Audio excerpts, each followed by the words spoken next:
नमस्कार आप सभी को। मैं अरुण चतुर्वेदी आपका स्वागत करता हूं आपके अपने यूट्यूब चैनल अभिनंदन क्लासेस में। आज हम पढ़ने वाले हिंदी वर्णमाला की तीसरी क्लास। अगर आप लोगों ने पहली और दूसरी क्लास नहीं पढ़ी है तो डिस्क्रिप्शन बॉक्स में पहली और दूसरी क्लास का लिंक दिया हुआ है, वहाँ आप जाएँ और पहली और दूसरी क्लास को ज़रूर देखें। अगर आप पहली और दूसरी क्लास नहीं देखते हैं तो शायद तीसरी क्लास आपको थोड़ी कम समझ में आए। तो आइए देरी न करते हुए शुरू करते हैं हिंदी वर्णमाला की तीसरी क्लास। तीसरी क्लास शुरू करने से पहले हम ये जान लेते हैं कि हमने पिछली क्लास में हमने क्या क्या चीज़ें पढ़ी। पिछली कक्षा में हमने किन किन बिंदुओं पे ध्यान दिया, इन सारी बातों को एक बार फिर से थोड़ा सा रिवाइज कर लेते हैं। तो पिछली क्लास में हमने पढ़ा कि स्वर क्या होते हैं, स्वर की संख्या कितनी है, स्वर के प्रकार कितने हैं, स्वरों का जो वर्गीकरण है वो किस किस आधार पर किया गया है। इन सारे बिंदुओं पर हमने पिछली कक्षा में ध्यान दिया। तो स्वर से बस एक दो टॉपिक और बचे हुए हैं और उसके बाद हम शुरू करेंगे व्यंजन। तो आइए स्वर में जो आपके जो कुछ टॉपिक बचे हुए हैं उन्हें हम कंप्लीट करते हैं, उसके बाद हम शुरू करेंगे व्यंजन। तो स्वर में हमने अंतिम ये पढ़ा था कि उच्चारण के आधार पे स्वरों का वर्गीकरण कैसे किया गया है और वो कौन कौन से हैं, कौन कौन से ऐसे स्थान है जहाँ से हम स्वरों का उच्चारण करते हैं। इसके बाद जो पॉइंट बनता है, अगला पॉइंट, वो है अयोगवाह। एक शब्द आता है अयोगवाह। आपने देखा होगा कि इसके पहले हमने स्वर में कहीं भी अयोगवाह शब्द का प्रयोग नहीं किया था। अयोगवाह, ये अयोगवाह क्या होते हैं? तो देखिएगा, आप लोगों ने पढ़ा था ए से लेकर अह तक। जब आपको हमने बताया था कि स्वरों की संख्या लेखन के आधार पर पूछा जाए तो कितनी होती है, आपकी 13 होती है। यानी ए से लेकर अह, ए आ, छोटी ई, बड़ी, छोटा ऊ, बड़ा ऊ, री, ए, ऐ, ओ, औ, अंग और अह। लेकिन आपने देखा, ये भी देखा था कि अगर पूछा जाए हिंदी वर्णमाला में स्वर कितने होते हैं तो आपको बताया गई थी संख्या 11। वहाँ किसको छोड़ा गया था? अंग और अह को। शायद अगर आपको याद होगा तो हमने उस कक्षा में हमने ये भी बात बताई थी आपसे कि अंग अह के बारे में हम आगे पढ़ने वाले हैं। तो आज हम उन्हीं बिंदुओं पर ध्यान देंगे कि अंग अह को आखिर कहते हम क्या है। तो अंग अह को एक अलग नाम दिया गया जिसका नाम क्या है? अयोगवाह। अंग अह को हम क्या कहते हैं? अयोगवाह। अयोगवाह कहने का मतलब क्या है? अयोगवाह हम किसे कहते हैं? जो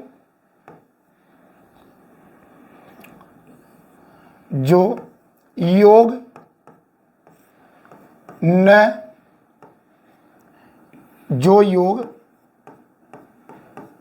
होने पर भी, जो योग न होने पर भी साथ रहे। जो योग न होने पर भी क्या रहे? साथ रहे, उन्हें हम क्या कहेंगे? अयोगवाह कहेंगे।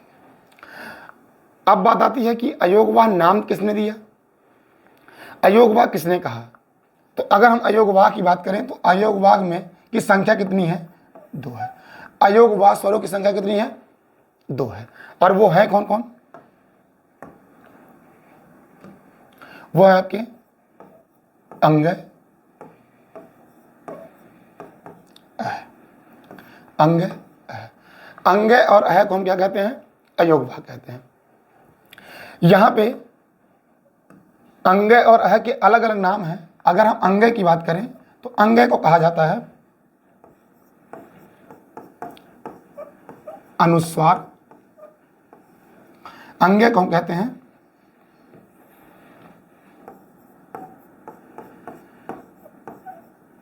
अनुस्वार। और अह की बात करें तो अह को हम कहते हैं विसर्ग। अह को कहते हैं विसर्ग। अंग को हम कहते हैं अनुस्वार और अह को कहते हैं विसर्ग। अब देखते हैं कि इन्हें ये नाम किसने दिया, अंग अह को अयोगवाह नाम किसने दिया, ये बात जानते हैं। तो एक बहुत ही महत्वपूर्ण, या आप कह सकते हैं एक बहुत ही बड़े विद्वान थे आपके हिंदी में, जिनका नाम था आचार्य किशोरीदास वाजपेयी। आचार्य किशोरी दास वाजपेयी,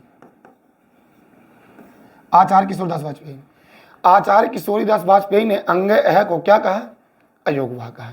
यानी इनके द्वारा ही अंगे अह को क्या नाम प्रदान किया गया, क्या नाम दिया गया? वो नाम क्या था? अयोगवाह।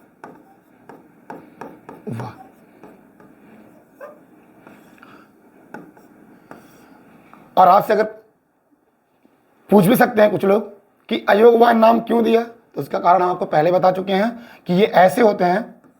अयोगवाह क्या होते हैं? अयोगवाह न तो पूर्ण रूप से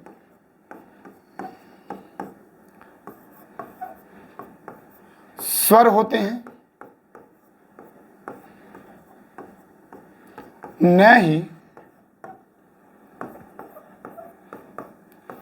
पूर्ण रूप से व्यंजन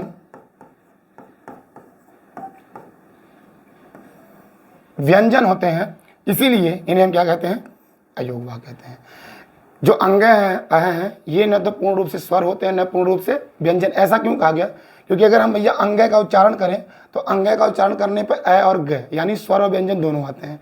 अह का उच्चारण इस तरह करें तो यहाँ भी अ और है दोनों स्वर और व्यंजन दोनों का उच्चारण होता है। इसीलिए हम अंग और अह को क्या कहते हैं? ये न तो पूर्ण रूप से स्वर होते हैं न पूर्ण रूप से व्यंजन, इसीलिए इनका नाम क्या रखा गया? अयोगवाह। और ये नाम रखने वाले कौन थे? किशोरीदास वाजपेयी। किशोरीदास वाजपेयी ने क्या कहा? इन्हें अयोगवाह कहा। क्लियर है? एक बार आप इसका स्क्रीनशॉट लें, उसके बाद आगे बढ़ते हैं।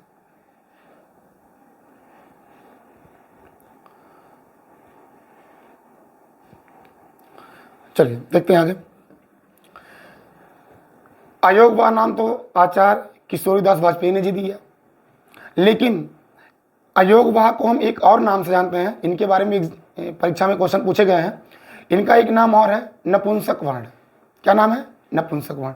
ये पूछा गया कि अयोगवाह को नपुंसक वर्ण किसने कहा? या आपसे कह सकता है अंग अह को नपुंसक वर्ण किसने कहा है? तो आइए देखते हैं। तो नपुंसक वर्ण, अयोगवाह को नपुंसक वर्ण किसने कहा? डॉक्टर धीरेन्द्र वर्मा, एक हिंदी के ही विद्वान है डॉक्टर धीरेन्द्र वर्मा। उन्होंने क्या कहा? इन्हें अंग अह को, अयोगवाह तो नाम था ही, इनका नाम क्या रखा? नपुंसक वर्ण। तो आप लिख सकते हैं, नोट बना कैसे लिख सकते हैं?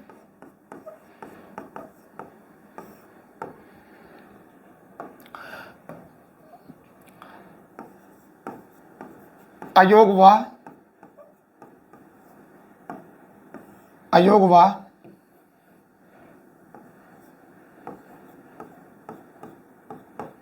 वर्णों को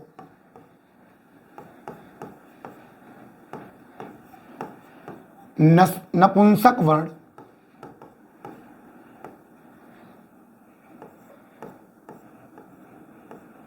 डॉक्टर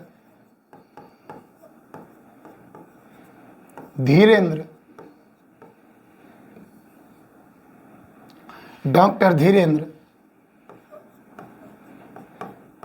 वर्मा ने कहा। तो आपने क्या जाना कि अयोगवाह को हम एक नाम से और जानते हैं। वो नाम क्या है? नपुंसक वर्ण। और ये एक नाम किसने दी? डॉक्टर धीरेन्द्र वर्मा। यानी डॉक्टर धीरेन्द्र वर्मा ने इन्हें क्या नाम दिया? नपुंसक वर्ण। क्लियर है? इसके बाद देखिएगा, एक और स्वर होता है जिनको भैया हम कहते हैं विदेशी स्वर, आगत स्वर या मेहमान स्वर के नाम से भी जानते हैं, और उनका प्रयोग हम हिंदी में करते भी हैं। आइए देखते हैं वो कौन है। तो अगर हम मेहमान स्वर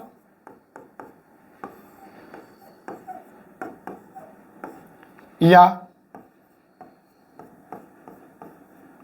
आगत स्वर या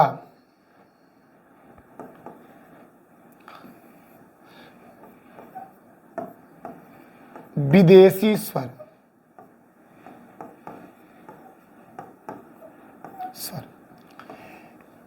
इन तीनों नामों को बिल्कुल ध्यान से देखिएगा। मेहमान स्वर, आगत स्वर या विदेशी स्वर।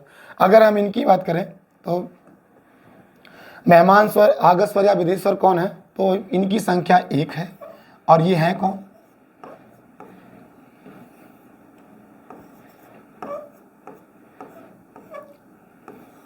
औ। कौन है, औ है। इन्हें क्या कहते हैं, मेहमान स्वर, आगत स्वर या विदेशी स्वर।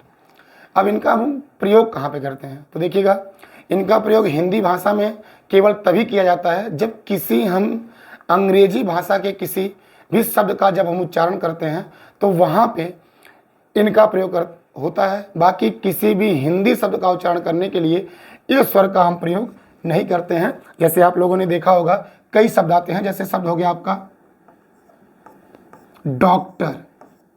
आप जानते होंगे डॉक्टर साहब हमारा क्या है, अंग्रेजी भाषा का शब्द है। आप पढ़ते होंगे हॉस्पिटल,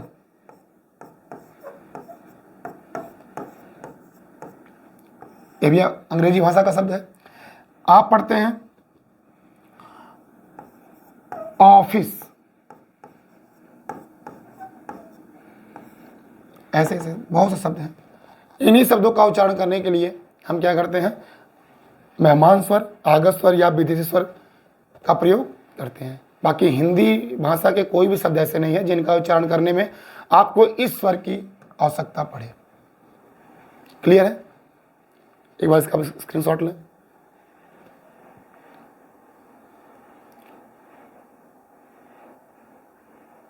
चलिए आगे देखते हैं। ये हमारा खत्म हो गया, स्वर से संबंधित जितनी भी चीज़ें थी उनके बारे में हमने अच्छे से पढ़ लिया। अब देखिएगा स्वर से संबंधित कुछ महत्वपूर्ण बिंदु है, थोड़ा उन्हें देख लेते हैं, 2-4 पॉइंट हैं, उसके बाद हम शुरू करेंगे व्यंजन।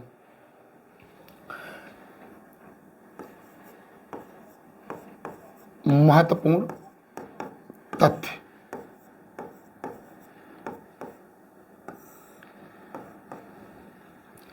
महत्वपूर्ण तथ्य देखिएगा क्या क्या बचा हुआ है। अब जिन जिन बिंदुओं पे हम पिछली क्लास में नहीं या पहली क्लास में हमने जिन जिन तत्वों पे ध्यान नहीं दिया है या जिन तत्वों के बारे में अभी नहीं जाने हैं, उन्हें हम इस महत्वपूर्ण बिंदु के अंतर्गत उन्हें कवर करेंगे। जैसे एग्जाम में हम वन लाइनर क्वेश्चन पूछा गया है, ऐसा कई बार पूछा गया है। एक पूछा गया है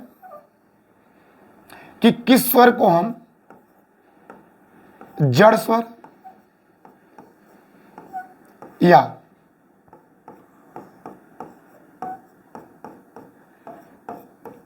नैसर्गिक स्वर कहते हैं। कौन कौन से ऐसे स्वर हैं जिन्हें हम जड़ स्वर या नैसर्गिक स्वर कहते हैं। तो भैया आपने पढ़ा होगा, आप जब स्वरों का वर्गीकरण पढ़ रहे थे तो वहाँ हमने आपको एक स्वर बताया था, मूल स्वर। मूल स्वर, उनके भी कई नाम थे, उनके नाम थे लघु स्वर, उन्हें हम नाम जानते हैं एक मात्रिक स्वर भी कहते हैं। इन नामों से हमने पढ़ा था और उन्हीं स्वरों को हम क्या कहते हैं, जड़ स्वर या नैसर्गिक स्वर। और इनकी संख्या भी कितनी होती है भैया, वही 4। और वो कौन कौन है, ए, ई, उ, री। ए, ई, उ, री, इन्हें हम क्या कहते हैं, जड़ स्वर, नैसर्गिक स्वर। बाकी इसके पहले भी हमने आपको इनके कई नाम बताए हैं। लघु स्वर भी इन्हें कहते हैं, इन्हें हम मूल स्वर भी कहते हैं और इन्हें हम एक मात्रिक स्वर भी कहते हैं। ठीक है, अगले बिंदु पे आते हैं। दूसरा जो बिंदु है,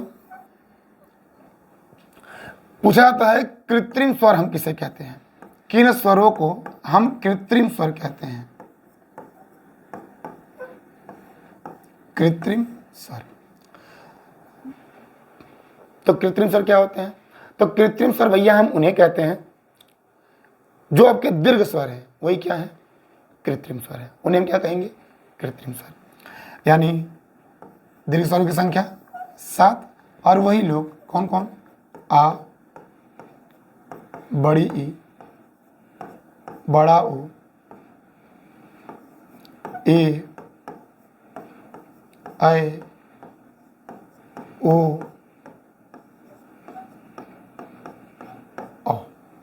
यही आपके क्या है भैया, यही आपके कृत्रिम स्वर भी कहे जाते हैं। इनके भी हमने आपको कई नाम बताए थे। हमने कहा था दीर्घ स्वर को हम गुरु स्वर भी कहते हैं, द्विमात्रिक स्वर भी कहते हैं, संधि स्वर भी कहते हैं, और एक नाम और आप जोड़ लीजिएगा, कृत्रिम स्वर। और वो कौन कौन है? वही 7 लोग जो दीर्घ स्वर हैं, उन्हीं को हम कृत्रिम स्वर भी कहते हैं। बढ़ते हैं अगले बिंदु पर।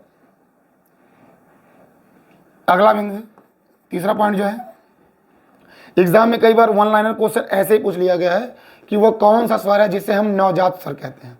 कौन सा स्वर? नवजात स्वर। नवजात।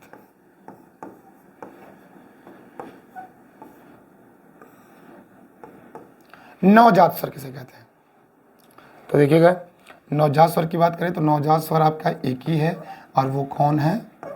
ए। ए को हम क्या कहते हैं? नवजात स्वर। ए को हम क्या कहेंगे? नवजात स्वर।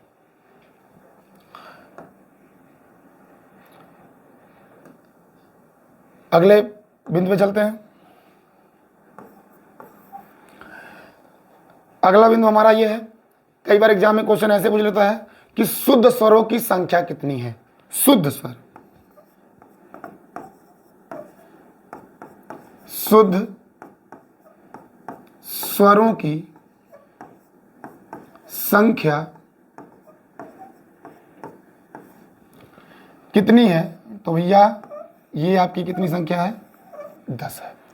शुद्ध स्वरों की संख्या कितनी है? 10। अगर आपसे कभी नाम पूछ ले तो नाम भी जान लीजिए, नाम कौन कौन है। तो ये हैं आपके ए, आ, छोटी ई, बड़ी ई,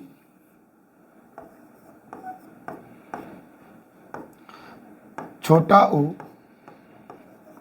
बड़ा ऊ, ए, ऐ, ओ, औ। देखिए 1 2 3 4 5 6 7 8 9 10, ये आपके 10 स्वर क्या कहलाते हैं? शुद्ध स्वर कहे गए हैं। अब यहाँ से गायब किसको किया गया है? तो री को हटा दिया गया है। किसको हटाया गया है? री की हम काउंटिंग नहीं किए हैं, और इसके बारे में भी आपको हम पहले ही बता चुके हैं कि री को शुद्ध स्वर नहीं कहा जाता है। क्यों नहीं कहा जाता है? क्योंकि री का उच्चारण व्यंजन की भांति होता है, इसलिए हम री को शुद्ध स्वर नहीं कहते हैं। अच्छा, ये बात किसने कही थी? ये भी पूछ सकता है कि री को शुद्ध स्वर किसने नहीं माना है? कौन है जिन्होंने री को शुद्ध स्वर नहीं माना है? तो री को शुद्ध स्वर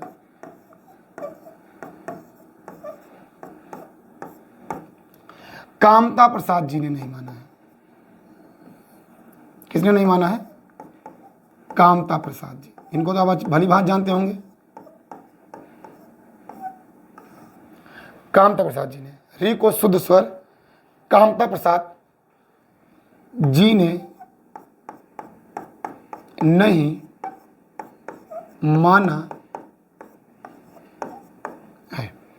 यानी री को शुद्ध स्वर किसने नहीं माना है? श्री कामता प्रसाद गुरु जी ने, जिनको हम क्या कहते हैं? हिंदी व्याकरण का व्याकरणाचार्य। तो ये हमारे स्वर के कुछ महत्वपूर्ण बिंदु थे, इन्हें आप देख लें और इसका स्क्रीनशॉट ले लें।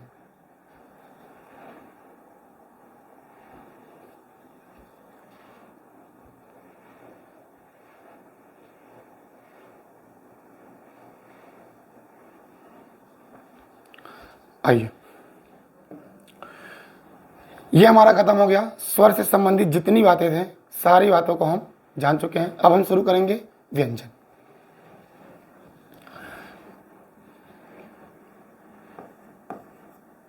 व्यंजन, व्यंजन को हम इंग्लिश में क्या कहते हैं? कॉन्सोनेंट। क्या कहते हैं व्यंजन को? कॉन्सोनेंट कहते हैं। व्यंजन क्या होते हैं? स्वर के बारे में आप क्या जाने थे कि ऐसे वे वर्ण जो क्या हो, किसी दूसरे वर्ण की सहायता से न बोले जाए, उन्हें हम क्या कहते हैं? स्वर। बस जस्ट उसका आप उल्टा कर लीजिए, या आप कहिए अपोजिट ही क्या होता है? व्यंजन। व्यंजन हम किसे कहेंगे? जिन वर्णों का उच्चारण स्वर की सहायता से होता है उन्हें हम क्या कहते हैं? व्यंजन कहते हैं। जिन वर्णों का उच्चारण, जिन वर्णों का उच्चारण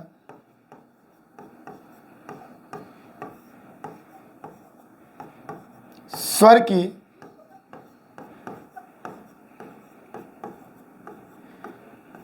सहायता से होता है, यहां स्वर न करके स्वरों कर लीजिएगा। स्वरों की सहायता से होता है उन्हें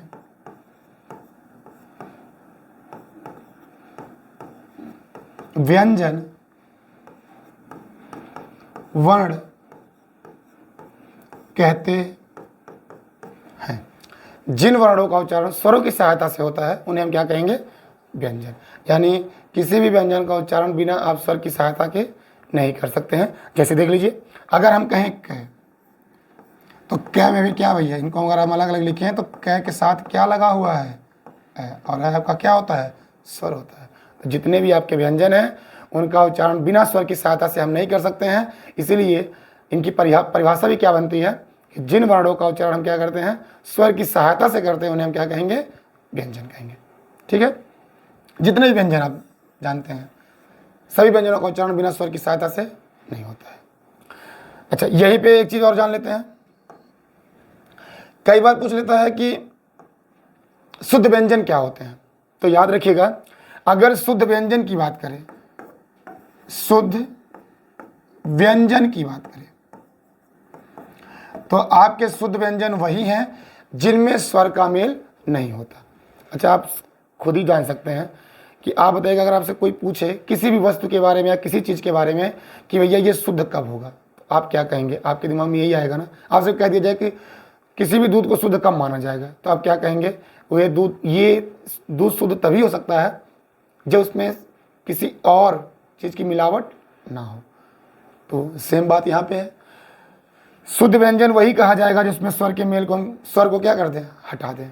तो अगर कभी भी आपसे पूछा जाए कि शुद्ध व्यंजन क्या है, तो शुद्ध व्यंजन आपके वही होते हैं ऐसे व्यंजन जो हलंत युक्त होते हैं। हलंत युक्त मतलब स्वर से अलग होते हैं। मतलब कह सकते हैं जैसे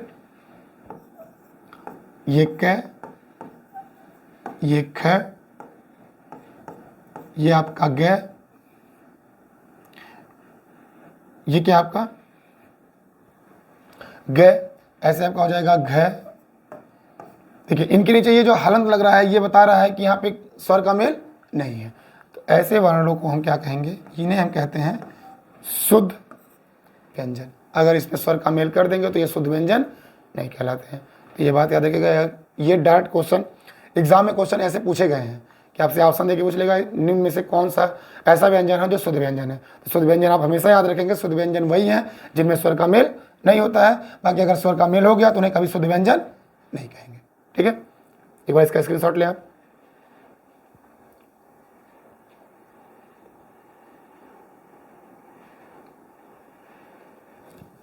चलिए,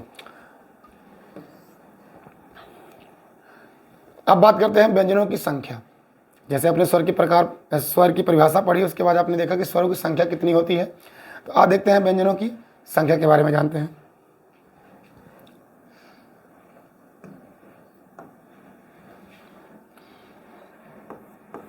व्यंजनों की संख्या।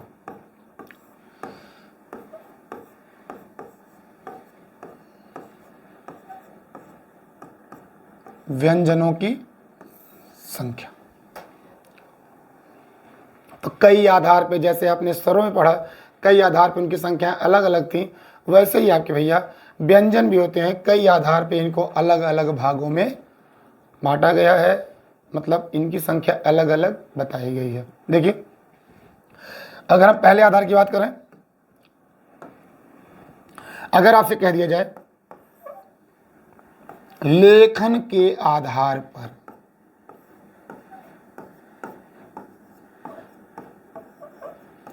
लेखन के आधार पर व्यंजनों की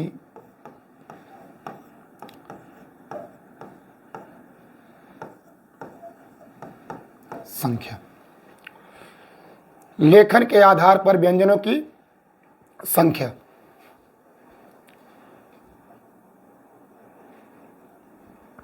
लेखन के आधार पर व्यंजनों की संख्या।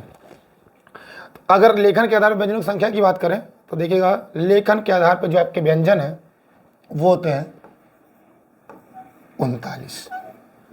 संख्या बिल्कुल एग्जैक्ट याद रखिएगा। संख्याओं से क्वेश्चन, चाहे वो स्वरों की संख्या से संबंधित हुआ, चाहे वो व्यंजनों की संख्या से संबंधित हुआ, यहाँ से क्वेश्चन आते ही आते हैं। तो संख्या आप एग्जैक्ट याद रखा करिए, और किस आधार पर संख्या कितनी है ये बात तो बिल्कुल याद रखिए। ये नहीं कि आधार कोई और पूछ रहा है और आप आंसर कुछ और दे के चले आए। तो अगर कभी आपसे पूछे लेखन के आधार पर व्यंजनों की संख्या कितनी है, कितनी बताएंगे आप? 39। और इसमें आते कौन कौन है? देखिएगा अभी हम केवल नाम जानेंगे, इनके बारे में आगे पढ़ने वाले हैं, लेकिन अभी आप ऐसे जान सकते हैं कि इसमें कौन कौन से लोग आते हैं। तो अगर हम बात करें लेखन के आधार पर व्यंजनों की संख्या 39 है, उसमें कौन कौन से व्यंजन आएंगे? तो एक आएगा भैया आपका स्पर्शी व्यंजन,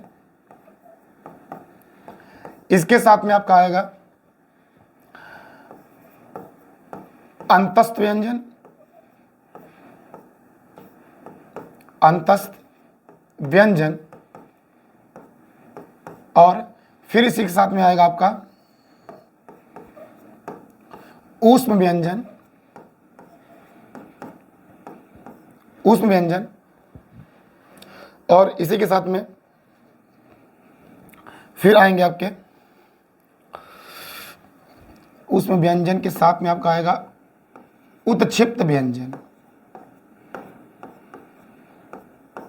उत्क्षिप्त व्यंजन, और इसी में आपका आएगा एक और आएगा जिसे हम कहते हैं संयुक्त व्यंजन, संयुक्त व्यंजन। कौन कौन से आएंगे? स्पर्शी व्यंजन, अंतस्थ व्यंजन, ऊष्म व्यंजन, उत्क्षिप्त व्यंजन और संयुक्त व्यंजन। इतने प्रकार के व्यंजन मिलकर के किसका निर्माण करते हैं? लेखन के आधार पर व्यंजनों की संख्या। आइए देखते हैं संख्या कितनी कितनी होती है। तो अगर हम बात करें ऊष्म व्यंजन की, तो ऊष्म व्यंजन की जो संख्या है वो होती है 25। अंतस्थ व्यंजन की बात करें तो इनकी संख्या होती है 4। ऊष्म व्यंजन की बात करें तो इनकी संख्या होती है 4। उत्क्षिप्त व्यंजन की बात करें तो इनकी संख्या होती है 2, और संयुक्त व्यंजन की बात करें तो इनकी संख्या होती है 4। अभी आप केवल इनको बस इनके नाम को बस जानिए, इनके बारे में हम डिटेल आगे पढ़ेंगे। तो अभी बस इनकी संख्या जानिए आप। स्पर्शी व्यंजन कितने होते हैं? 25। अंतस्थ आपके 4 होते हैं, ऊष्म व्यंजन 4, उचित व्यंजन 2, संयुक्त व्यंजन 4। अब इनको ऐड कर लीजिए एक साथ में। अगर आप इनको ऐड करेंगे तो कितने होंगे आपके? 25, 4 29, 4 33, 2 35 और 4 39। तो तब ये जाके बनते हैं लेखन के आधार पर व्यंजनों की संख्या। तो आपसे क्वेश्चन पूछ सकता है, इसको बताने का मेरा बस एक मोटिव आपका है कि यहाँ से आपसे क्वेश्चन पूछ सकता है कि निम्न में से कौन सा व्यंजन ऐसा है जो लेखन के आधार पे नहीं आता है। तो यह अगर नाम याद होगा तभी बता पाएंगे।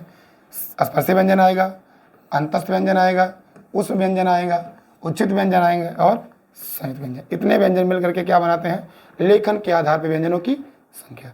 एक बार इसका स्क्रीनशॉट ले।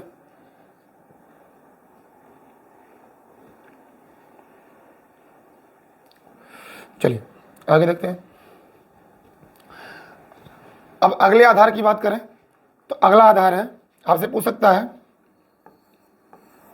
उच्चारण के आधार पर, उच्चारण के आधार पर व्यंजनों की संख्या।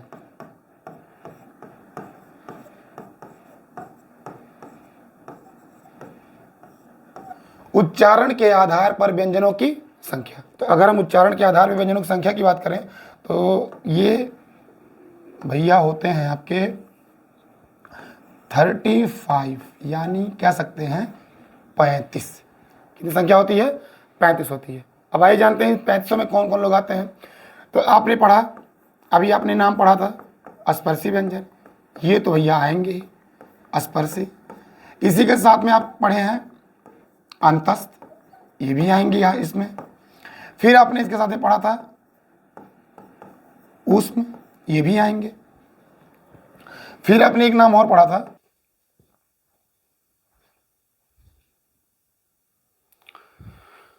कौन कौन से लोग होते हैं उच्चारण के आधार पे? स्पर्शी व्यंजन, अंतस्थ, ऊष्म और उत्क्षिप्त व्यंजन। ये आपके चार कौन होते हैं? ये चारों मिलकर किसका निर्माण करते हैं? उच्चारण के आधार पर व्यंजनों की संख्या कितनी है? 35। संख्या तो आप जान ही गए होंगे, अभी पीछे आपने देखा है, देख लेते हैं। ये होते हैं 25, आपने पीछे भी देखा। ये हो गया 4, ये होते हैं 4 और ये होते हैं 2। अगर भैया इन सबको हम ऐड करें तो कितने बनेंगे आपके? टोटल बनेंगे 35। तो अगर आपसे कभी पूछे कि उच्चारण के आधार पर स्वरों की संख्या कितनी है, तो 35 है। और उसमें कौन कौन से लोग आते हैं? स्पर्शी व्यंजन आएगा, अंतस्थ व्यंजन आएगा, उष्म व्यंजन आएगा और उच्छित व्यंजन आएगा। एक बार इसका स्क्रीनशॉट लें।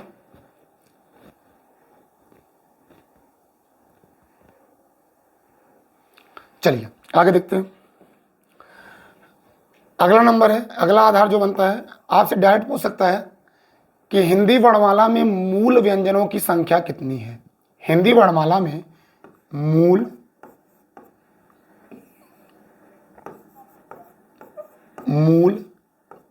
व्यंजनों की संख्या,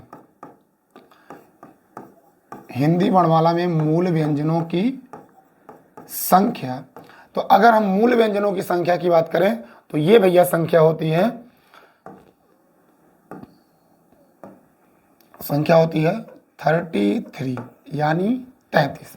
मूल व्यंजनों की संख्या कितनी होती है? 33 होती है। अब आप आइए जानते हैं कौन कौन लोग इसमें आते हैं। तो इसमें भैया आपके आएंगे स्पर्शी, और इसमें आएगा आपका अंतस्थ, और इसमें आपका आएगा उष्म।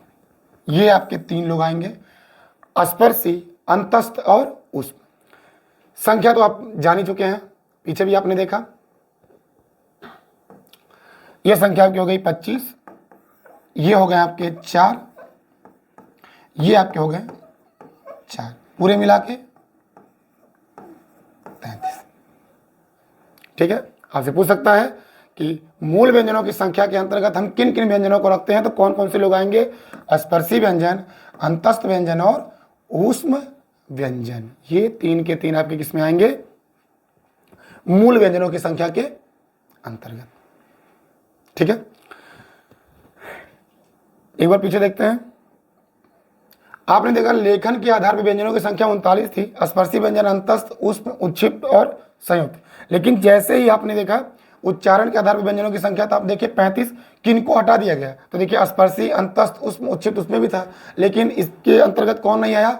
संयुक्त व्यंजन। तो आपको ऑप्शन में संयुक्त व्यंजन दे सकता है और दे के आपसे पूछ सकता है कि बताइए उच्चारण के आधार पर कौन सा व्यंजन ऐसा है जो नहीं आता है।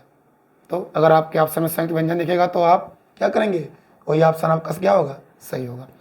इसके बाद अगर हम देखें मूल व्यंजनों की संख्या, आपसे पूछ सकता है मूल व्यंजनों की संख्या के अंतर्गत कौन कौन आते हैं। तो आपने देखा पहले वाले में, दूसरे वाले में अगर उच्चारण के आधार पर आपने देखा कि संयुक्त व्यंजन को हटा दिया गया है, और इसमें किसको हटाया गया है? देखिए इसमें उच्छिष्ट व्यंजन को भी हटा दिया गया है। तो इनमें से किसी को भी आपको ऑप्शन के अंतर्गत रख के आपसे क्वेश्चन कर सकता है। तो आप बिल्कुल इसे अच्छी तरह से ध्यान से इसको पढ़ के और इसे अपने माइंड में हमेशा रखिएगा कि हाँ, संख्या के अंतर्गत हम किन किन व्यंजनों को रखते हैं और किन को हम निकाल देते हैं। ठीक है, एक बार इसका स्क्रीनशॉट लें, फिर आगे बढ़ते हैं।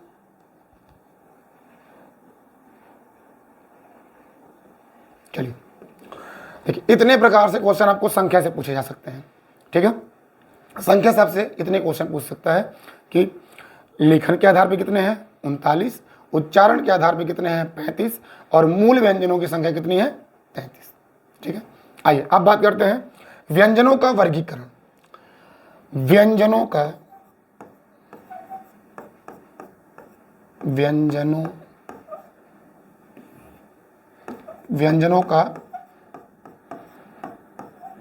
वर्गीकरण।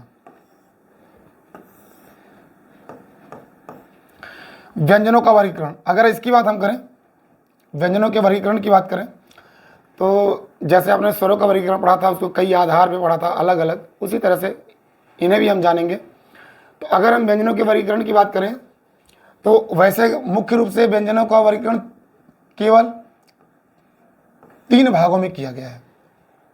3 भागों में ही व्यंजनों का वर्गीकरण किया गया है, जिनमें पहला नंबर आता है स्पर्शी व्यंजन। दूसरा नंबर आता है आपका अंतस्थ व्यंजन। अंतस्थ व्यंजन। तीसरा नंबर आपका आता है ऊष्म व्यंजन। ये 3 भागों में व्यंजनों का वर्गीकरण किया गया मुख्य रूप से, ठीक है।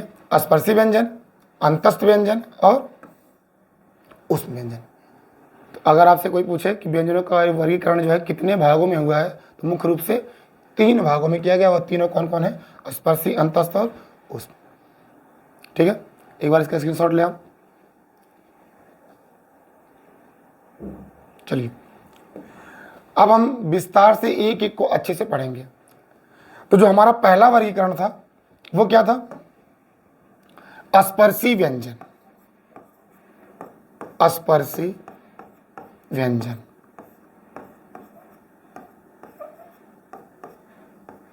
स्पर्शी व्यंजन। अगर हम स्पर्शी व्यंजन की बात करें, नाम से स्पष्ट होगा, स्पर्शी यानी स्पर्श के साथ जो व्यंजन बाहर आते हैं, यानी जिन व्यंजनों का उच्चारण करते समय हमारी जो जिह्वा है वो मुख के किसी न किसी भाग को स्पर्श करते हुए बाहर आए, या कह सकते हैं जिन व्यंजनों का उच्चारण करते समय जो जिह्वा है वो हमारे मुख के किसी न किसी भाग को स्पर्श करे, तो उन्हें हम क्या कहेंगे? स्पर्शी व्यंजन कहते हैं। क्या कहेंगे? स्पर्शी व्यंजन। देखिए इनकी परिभाषा नहीं पूछी जाती है, बस इतना आप याद रखिए कि इनके अंतर्गत वही आपके व्यंजन आएंगे जिनका उच्चारण करते समय वे क्या करें? जीभ हमारा जो है मुख के किसी न किसी भाग को क्या करे? स्पर्श करे। सबसे पहले हम जान लेते हैं व्यंजनों को, एक बार लिख लेते हैं, वहाँ से बताने थोड़ी आसानी रहेगी। तो बचपन में आपने ये काम बहुत बार किया होगा, क ख ग घ, एक बार जरूर आपको बचपन आपका याद आएगा। अंग, च छ ज झ इ,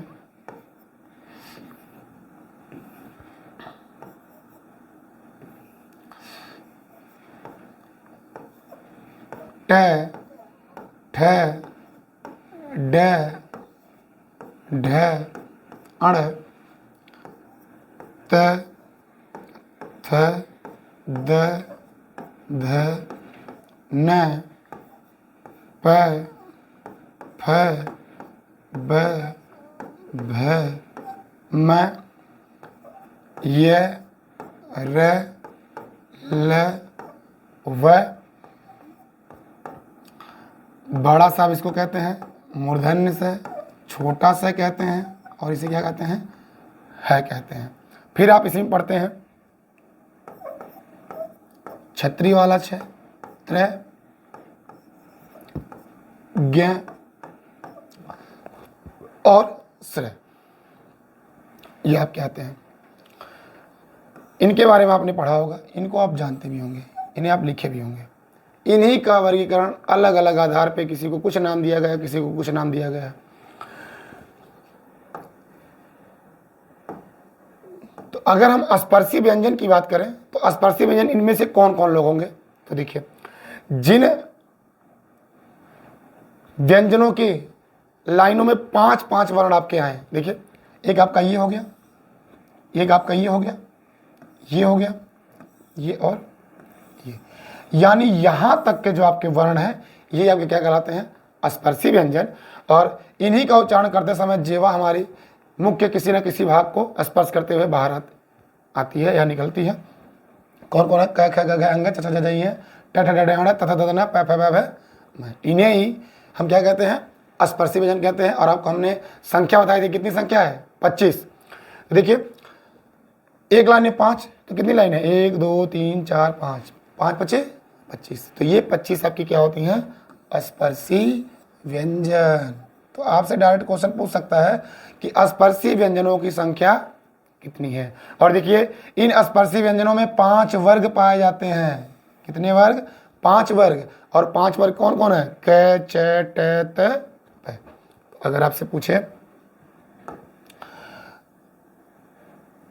वर्गों की संख्या कितनी है,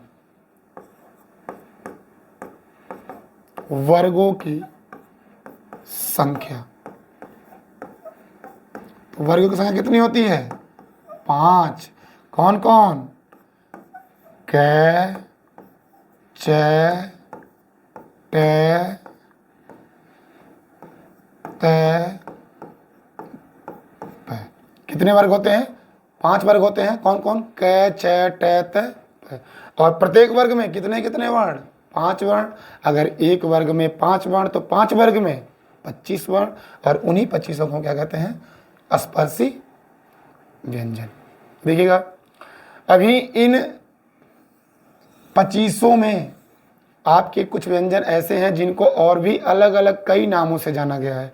जैसे अगर हम बात करें यहाँ पे च छ ज झ, दिख रहा होगा आपको, च छ ज झ, इन्हें हम एक अन्य नाम से जानते हैं। अगर कभी आपसे क्वेश्चन पूछ ले कि भैया आप बता दीजिए स्पर्श संघर्षी व्यंजन किसे कहते हैं? स्पर्श संघर्षी व्यंजन, स्पर्श संघर्षी व्यंजन। तो स्पर्श संघर्षी व्यंजन क्या होते हैं? ऐसे व्यंजन जिनका उच्चारण करते समय जो मुख से निकलने वाली वायु है ये घर्षण के साथ और मुख के किसी न किसी भाग को स्पर्श करते हुए बाहर निकले, यानी मुख के किसी न किसी भाग को स्पर्श भी करे और घर्षण के साथ बाहर निकले, उन्हें हम क्या कहेंगे? स्पर्श संघर्षी व्यंजन। और इनकी संख्या कितनी होती है? 4 होती है। और वो चारों कौन कौन से हैं? च छ ज और झ। बिल्कुल भैया, अच्छे से इनको याद रखिएगा। इनकी संख्या 4 होती है और इन्हें हम क्या नाम देंगे? स्पर्श संघर्षी व्यंजन च छ ज झ। ठीक है। अगर आपसे पूछे केवल स्पर्शी व्यंजन तो आप बताएंगे 25। और वो कौन कौन से लोग होते हैं? क से कहां तक? मैं तक। क से लेकर मैं तक के व्यंजन को हम कहते हैं स्पर्शी व्यंजन। लेकिन च छ ज झ इन चारों को हम क्या कहते हैं? स्पर्श संघर्षी व्यंजन। और इसमें कितने वर्ग होते हैं? 5 वर्ग होते हैं। और पांचों वर्गों का नाम क्या है? क छ ट त प। ठीक। देखिए, इनमें एक आप देखते होंगे हर लाइन के हर वर्ग के अंत में आपको 5 व्यंजन दिखाई दे होंगे जिनका नाम है अंग है, ई है, ड़ न म। इनके भी अलग नाम है। तो इन्हें हम किस नाम से जानते हैं? एक काम करिए, पहले आप इसका शॉर्ट ले लें, फिर इसके बाद आगे बढ़ते हैं।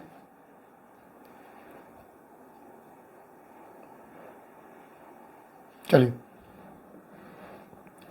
अगर हम सभी जितने आपके 5 वर्ग हैं उन 5 वर्गों के जो अंतिम वाले वर्ण की बात करें, यानी क वर्ग का अंतिम क्या होगा? अंग है। च वर्ग का ई है, ट का ड़, और आपका त का न और प का म। अगर इन 5 वर्णों की बात करें तो इन्हें हम एक नाम से और जानते हैं। इनको हम कहते हैं नासिक्य व्यंजन। क्या नाम देते हैं? नासिक्य व्यंजन। इन्हें हम कहते हैं नासिक्य व्यंजन। नासिक्य व्यंजन क्यों कहते हैं? क्या कारण है इन्हें नासिक्य व्यंजन नाम लेने? क्योंकि भैया इन व्यंजनों का उच्चारण करते समय हम नाक की सहायता ज़्यादा लेते हैं, यानी इनका उच्चारण नाक से होता ही है। किसका? कौन कौन है? तो नासिक व्यंजनों की जो संख्या है वो 5 है। और वो पांचों भैया कौन कौन है? वो पांचों आपके हैं अंग है, ई है, ड़ न म। ये आपके अंग है, ई है, ड़ न म, ये आपके क्या कहलाते हैं? नासिक व्यंजन संख्या 5 है। देखिए, इनका अगर सही उच्चारण किया जाए ना तो इनका उच्चारण केवल नाक से ही होता है, इसलिए इनका नाम नासिक व्यंजन पड़ा है। लेकिन हम लोग क्या करते हैं? सही उच्चारण करते नहीं है। लेकिन अगर इसका सही उच्चारण देखा जाए तो इसका उच्चारण क्या होगा? अंगे को हम अंगे नहीं कहते हैं, न म, अंग न म, अंग न म। सुनने में थोड़ा सा ऐसा लग रहा होगा ना कि बकरी बोल रही है जैसे, ऐसा कुछ नहीं भैया, इसका उच्चारण ही ऐसे होता है, अंग ई न म, और ये इसीलिए इनको हम क्या कहते हैं, नासिक के व्यंजन कहते हैं। ठीक है, देखिए एक बात और, स्पर्शी व्यंजन को हम एक नाम से और भी जानते हैं। जो स्पर्शी व्यंजन है, स्पर्शी व्यंजन को उदित व्यंजन भी कहते हैं। क्या नाम देते हैं? स्पर्शी व्यंजन को उदित व्यंजन भी कहते हैं। ये भी देखिएगा एक बहुत ही महत्वपूर्ण पॉइंट है।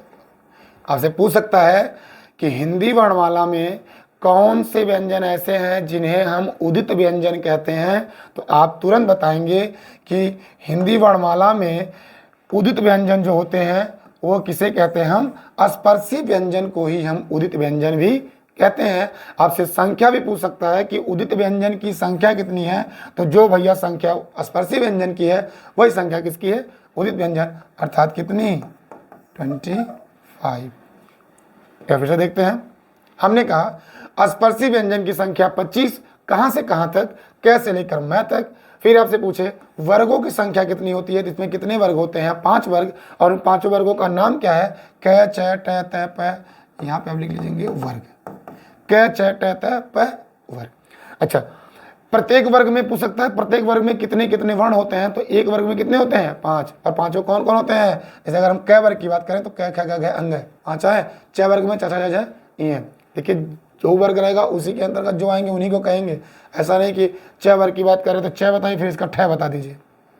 ठीक है, मनमानी नहीं करना है, जो चीज़ें हैं जैसे उन्हें सीक्वेंस में वैसे ही बताना है। फिर अगर हम बात करें स्पर्श संघर्षी व्यंजन की बात, तो हमने कहा कि 4 वर्ण आपके ऐसे, 4 व्यंजन आपके ऐसे हैं जिन्हें हम स्पर्श संघर्षी व्यंजन भी कहते हैं, और वो कौन कौन है? च छ ज झ, ये आपके 4 क्या है? स्पर्श संघर्षी व्यंजन। संख्या आपकी 4 है और चारों के नाम आप बता दिया गया है। फिर आपसे मैंने कहा कि प्रत्येक वर्ग का जो अंतिम वर्ण है इन्हें हम एक नाम से और जानते हैं, क्या कहते हैं उन्हें? नासिक व्यंजन। नासिक व्यंजन कहने का मतलब क्या है? क्योंकि इनका उच्चारण हम नाक से करते हैं, इसलिए इनको क्या कहते हैं? नासिक व्यंजन। संख्या कितनी होती है? 25, और कौन कौन है? अंगई अंगई अण मैं। फिर हमने देखा कि स्पर्शी व्यंजन का एक नाम और है, क्या नाम है? उदित व्यंजन। इन्हें हम उदित व्यंजन के नाम से भी जानते हैं। तो स्पर्शी व्यंजन या उदित व्यंजन दोनों क्या होते हैं? एक ही होते हैं। एक बार इसका स्क्रीनशॉट लें, फिर आगे बढ़ते हैं।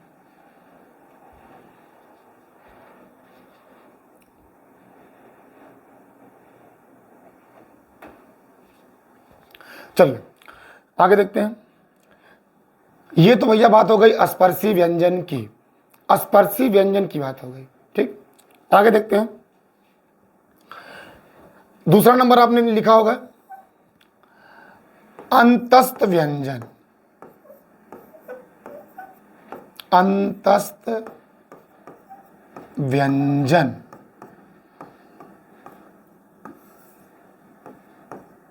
अंतस्थ व्यंजन। अंतस्थ व्यंजन क्या होते हैं? किसे हम कहेंगे अंतस्थ व्यंजन? अगर हम अंतस्थ की बात करें तो अंतस्थ का अर्थ होता है, अंतस्थ का शाब्दिक अर्थ होता है अंतःकरण में स्थित। यानी अगर इस अंतस्थ की हम बात करें तो इसका अर्थ क्या होता है? अंतःकरण में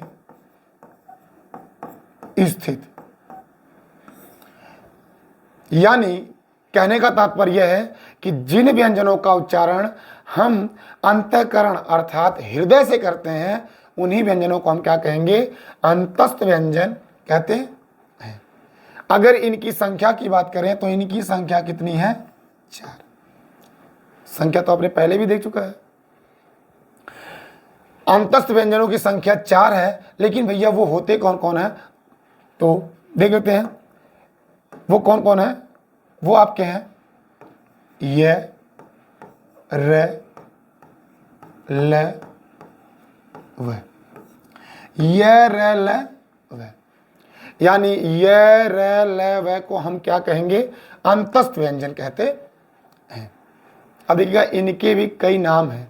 अंतस्थ व्यंजन का, अंतस्थ व्यंजन को हम दूसरे नाम से क्या जानते हैं? तो अंतस्थ व्यंजन को हम कहते हैं कोमल व्यंजन। कोमल व्यंजन। यानी अंतस्थ व्यंजन का दूसरा नाम क्या है? कोमल व्यंजन। कोमल व्यंजन क्यों कहते हैं? क्योंकि भैया इनका उच्चारण हम हृदय से करते हैं, इसलिए इन्हें हम क्या कहते हैं? कोमल व्यंजन कहते हैं। ठीक है। अब इनके वर्गीकरण की बात करें तो देखिएगा, ये जितने भी हैं इनको भी अलग अलग नामों से जाना गया है। अगर आपसे पूछे अंतस्थ व्यंजन या कोमल व्यंजन की संख्या कितनी है तो आप बताएंगे 4, और वो चारों कौन है? य, र, ल, व। लेकिन इनके भी कई नाम हैं, इनको भी अलग अलग नामों से अलग अलग नाम दिए गए हैं। जैसे अगर हम बात करें, इनमें से एक आप देख रहे होंगे य को, और एक देख रहे होंगे व।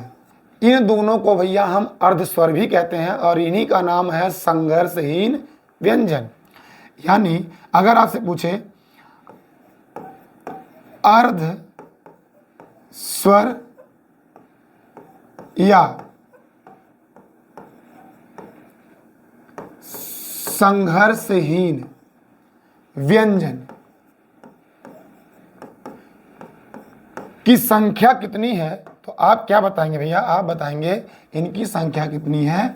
2 है। और वो कौन कौन है? यह वह। यानी यह वह को हम अर्धस्वर भी कहते हैं और संघर्षहीन व्यंजन भी कहते हैं। संघर्षहीन व्यंजन क्यों कहते हैं? क्योंकि यह और वह के उच्चारण में हमें जो अंदर से जो वायु निकलती है उसे बिना संघर्ष के बाहर आती है। एकदम आराम से अब यह वह आराम से बोल सकते हैं। इनका उच्चारण एकदम बिना संघर्ष के होता है, इसलिए हम क्या कहते हैं? संघर्षहीन व्यंजन। अर्धस्वर क्यों कहते हैं? क्योंकि भैया अर्धस्वर हम इसलिए कहते हैं क्योंकि यह और वह का उच्चारण एक स्वर की भांति होता है। मतलब कह सकते हैं कि इनका प्रयोग हम स्वर की जगह पे कर सकते हैं, इसीलिए हम इन्हें क्या कहते हैं? अर्धस्वर। जैसा देख लीजिए, अगर आपको लिखना हो कौवा, अगर मान लीजिए आपको लिखना क्या है? कौवा। अरे यार, कौवा लिखना है तो कौवा ये भी सही है। इसके जगह पे हम ये भी लिख सकते हैं कौवा, ये भी सही है। देख रहे ना, वह की जगह पे हम आ भी लिख दिए तब भी हमारा उच्चारण वही रहा। इसीलिए इनका प्रयोग हम इन व्यंजनों का प्रयोग हम स्वर की जगह पे भी कर लेते हैं, इसलिए इनको हम क्या कहते हैं? अर्धस्वर भी कहते हैं। ठीक है, चलिए आगे देखते हैं। एक आप देख रहे होंगे सर व्यंजन र, इन्हें हम क्या कहते हैं? तो इन्हें भैया इनका एक अलग नाम दिया गया है। अगर आपसे पूछे प्रकंपित या कंपन जात या लुंठित व्यंजन,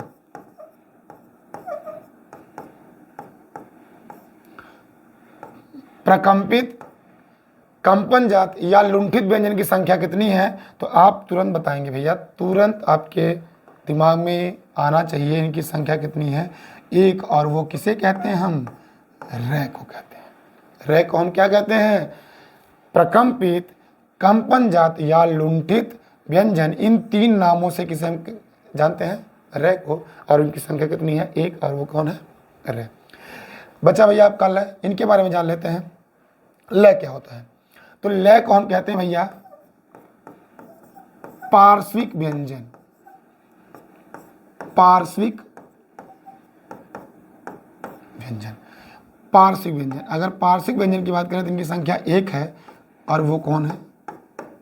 ल। पार्श्विक व्यंजन क्या होता है?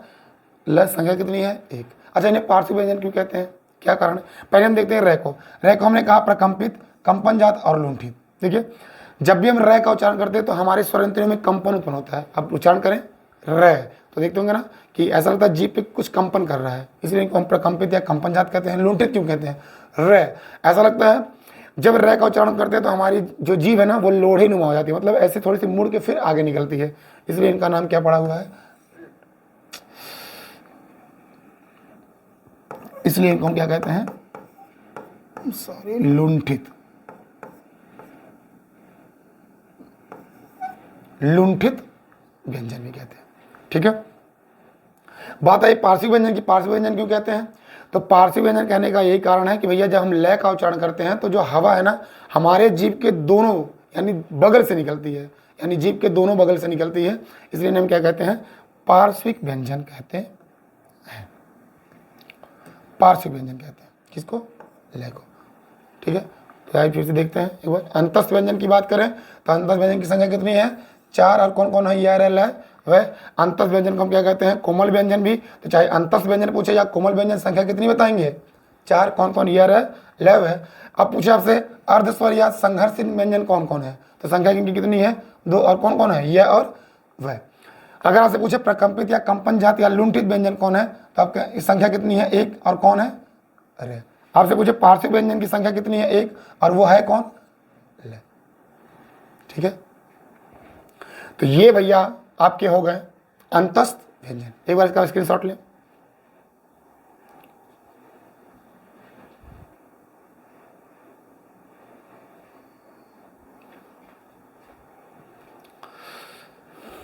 चलिए,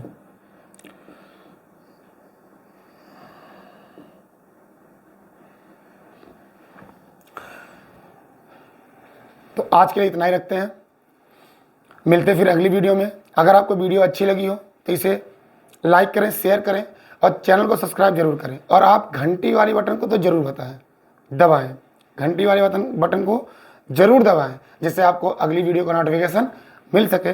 मिलते हैं अगली वीडियो में इसी एनर्जी और इसी जोश और इसी उमंग के साथ। तब तक के लिए धन्यवाद।